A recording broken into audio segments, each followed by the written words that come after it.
going to be more games. If they're going to require those guys to do more games, I hope we find some kind of way to reward them. Coach, were you happy with what you saw from the 3-3-5 last year, despite having no spring football, and it was just a new install with a new defensive coordinator, but you could argue they had a good season defensively? You know, I thought that they did some things. There's no doubt about it. Now, you look at the numbers overall, you might go, what is he talking about?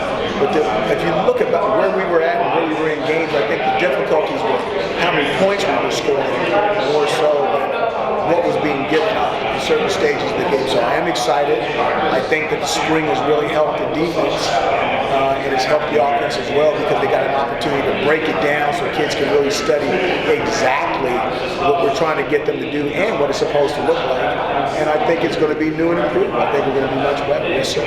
This one's kind of an interesting one, I guess. Have you ever experimented with Sean Tucker in the Wildcat? Sean Tucker's been in the Wildcat. I'm pretty sure. Maybe once. Maybe once or twice. I want to say he has, for some strange reason, because I have a picture of him being back there. So yeah, but you know, we like just handing him the ball. He doesn't. He's got enough on his shoulders to play quarterback. He doesn't need to. I mean, to play running back. He doesn't need to play quarterback too all the time. He's already been back there in the Wildcat.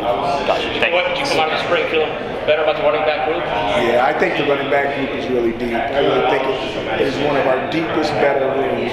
Now, everybody's got to get to the starting group, and there's a lot of time between now and the start of the first game. But just as I sit here right now, I would say it's either one of our strongest or strongest groups. Coach, so back to the name, image, and likeness thing. There's a player at Texas A&M, N.I.L. Smith, who decided to give a certain percentage of his income that he makes over this next year to some of his teammates. We both know that could be a very slippery slope.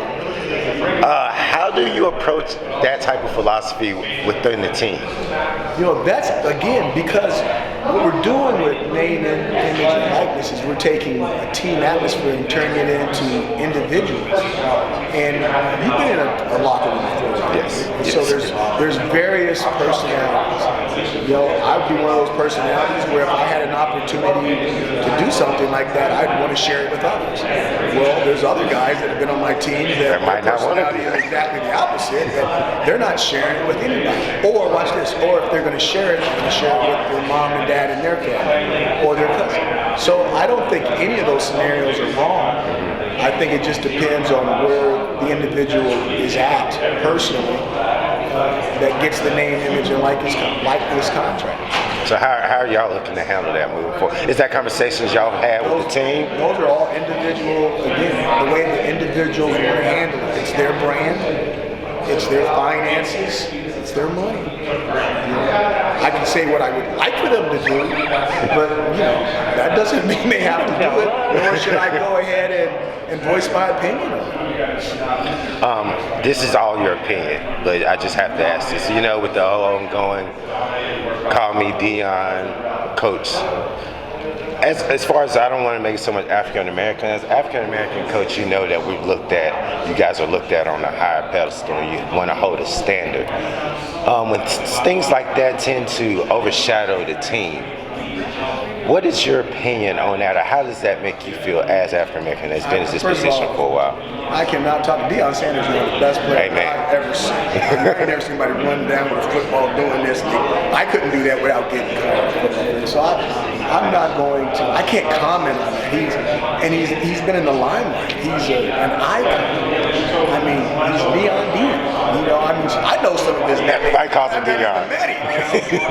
But being a coach, I mean, guys like, I remember, I can tell you my personal experience. I came to Syracuse, they're like, they said, what do you want us to call you?